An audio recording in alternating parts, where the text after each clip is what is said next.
Is an enemy army lurking at your border?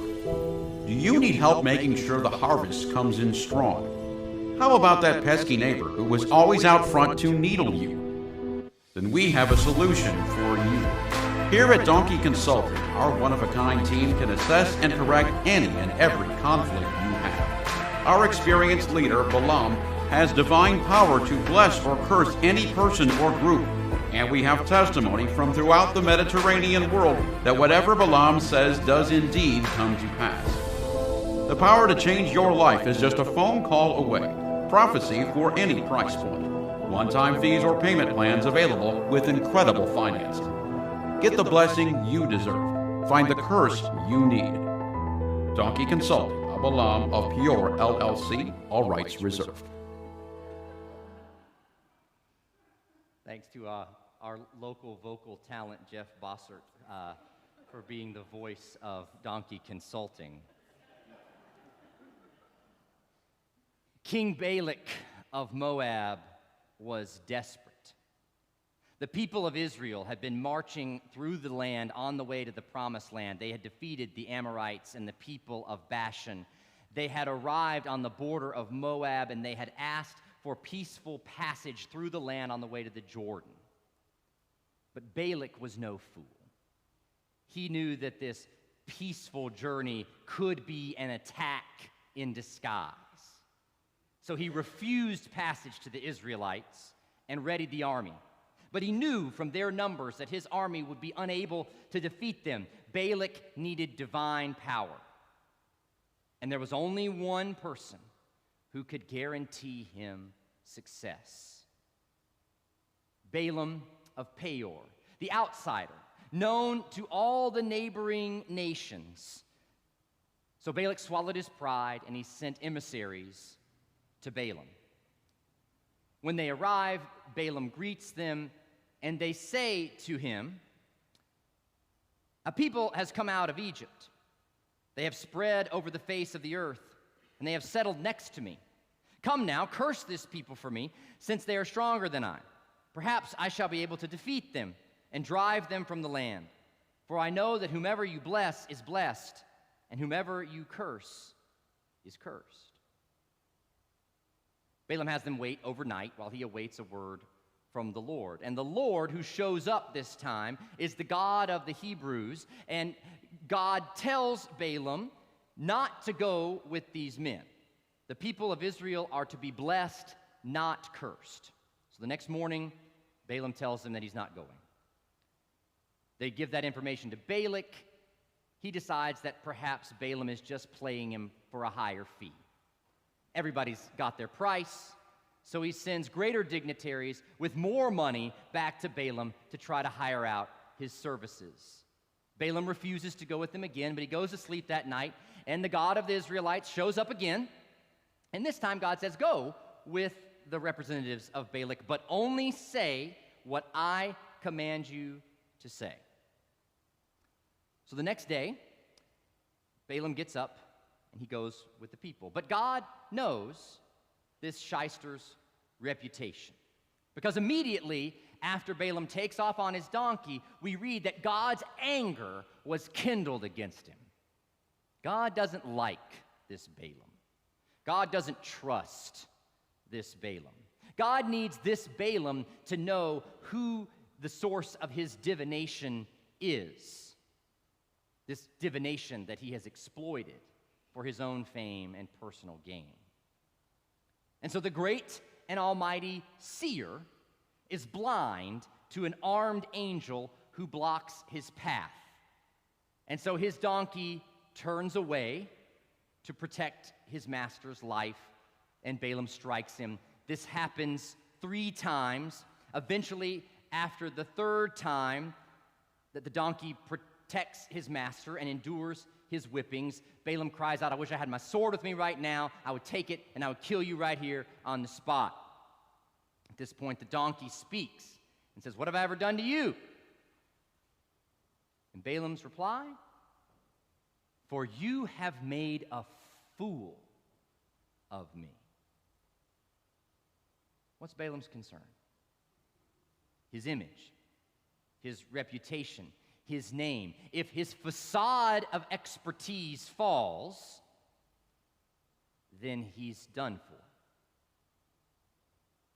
The donkey goes into some detail about his history with Balaam through the years. He's never done anything to betray his master in the past. Why would he think that all of a sudden he would do anything to betray him now? Balaam doesn't seem to care about past loyalties or trustworthiness. He is entirely self-obsessed. God then opens the eyes of Balaam to see the angel that is before him armed. And God denounces Balaam, "For your ways are perverse to me." What about Balaam's ways are perverse to God? Well, the role of the prophet was an essential leader within the people of Israel. Moses is the founding prophet, and Moses speaks on God's behalf before the Pharaoh. He leads the people through the waters of the Red Sea, ascends Mount Sinai to commune with God, to receive the Torah, and to embrace the covenant. And Moses does all of these things not for his own name, but for the sake of the people. In fact, Moses says time and time again, "God, will you just kill me, for I am sick of caring for this obstinate people that you've entrusted me with."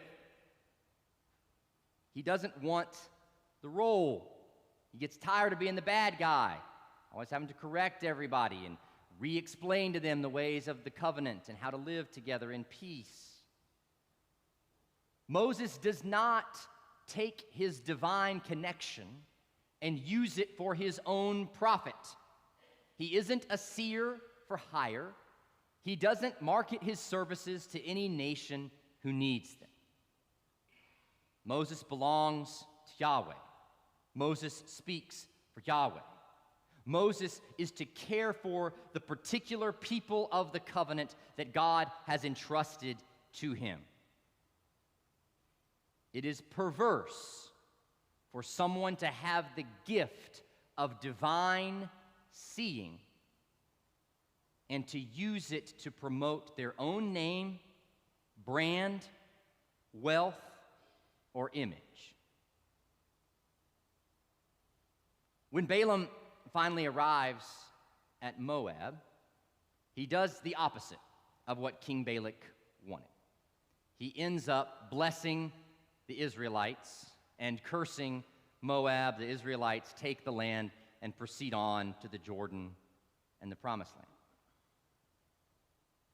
But Balaam is not forgotten.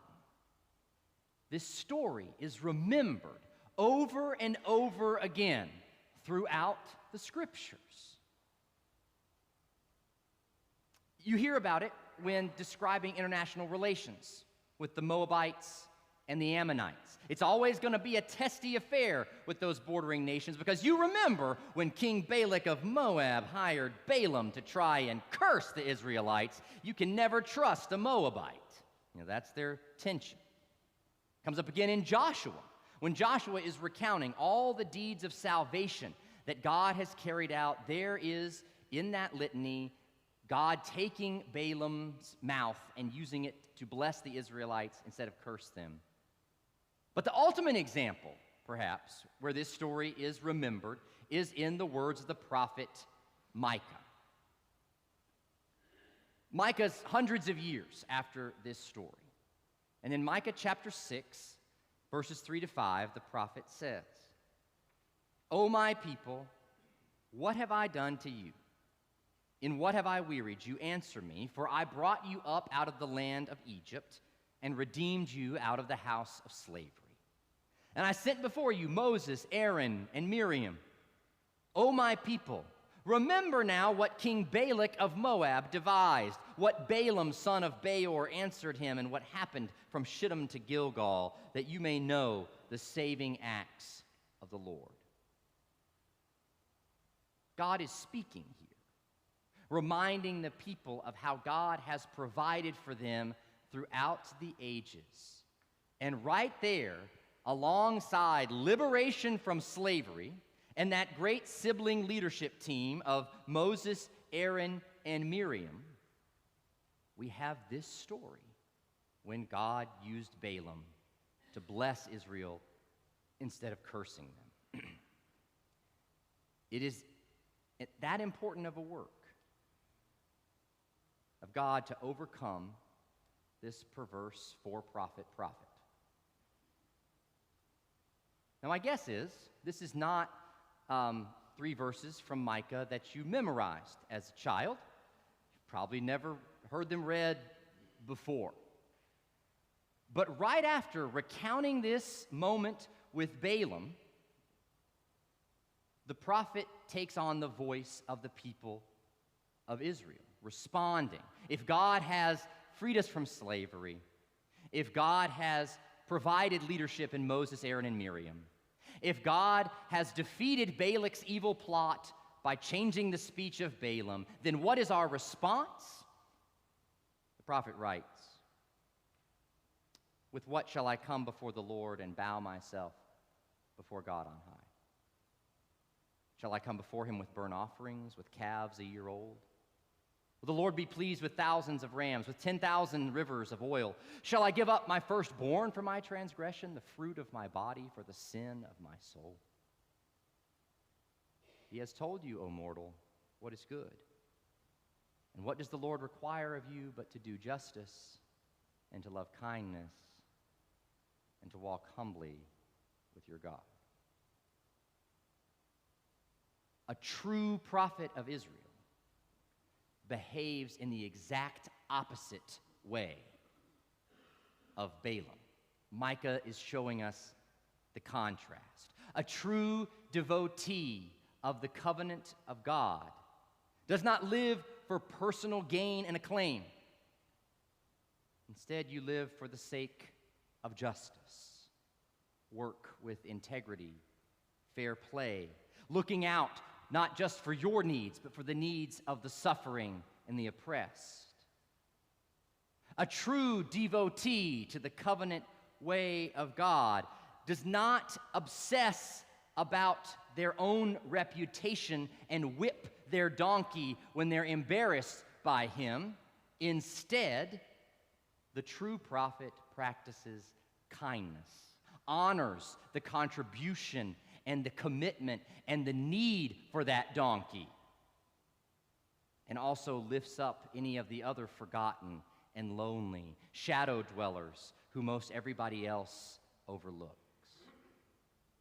And the true devotee of the covenant doesn't mount their donkey in order to walk pompously before the king of Moab. Instead, the true prophet walks the path of humble service and doesn't miss the angels along the way. The temptation to call upon Balaam is strong. That's why he's denounced over and over again in the scriptures. It's easier to put your trust in the for-profit prophet than it is to walk with justice, kindness, and humility, the truly prophetic way. I'm reminded on this 4th of July where and in what ways we're tempted to turn to Balaam or become Balaam ourselves, and how God still calls forth from us the need to practice the true prophet way of Micah. You remember in 1796, the first president of our country, George Washington, holding this ultimate power position, made an unprecedented decision not to run for a 3rd term as president of the United States. In his farewell address, he acknowledged a propensity within a people to promote our own desire over others, to seek acclaim and power and influence. He was worried about political parties forming in the country. He said, "The alternate domination of one faction over another, sharpened by the spirit of revenge, natural to party dissension, which in different ages and countries has perpetrated the most horrid enormities, is itself a frightful despotism. But this leads at length to a more formal and permanent despotism. The disorders and miseries which result gradually incline the minds of men to seek security and repose in the absolute power of an individual. And sooner or later, the chief of some prevailing faction, more able or more fortunate than his competitors, turns this disposition to the purposes of his own elevation on the ruins of public liberty." The unbridled, you see the pun, talking about donkeys. The unbridled seeking of power drives us to seek our own Balaams, who can assure us of our victory. We will sell our souls like Balak if we can be assured of the victory. Washington saw that threat. We know that propensity within us still. Washington also saw, however, that a commitment to virtue and morality could be a protection against this despotic tendency that is within us all. The way to keep from turning into Balaam is to keep practicing the prophetic way of Micah. He said, "It is substantially true that virtue or morality is a necessary spring of popular government. The rule indeed extends with more or less force to every species of free government. Who that is a sincere friend to it can look with indifference upon attempts to shake the foundations of the fabric?" The people of Israel show us and remind us that those who are willing to turn to Balaam to maintain power, they ultimately fall. That's what happens to Balak.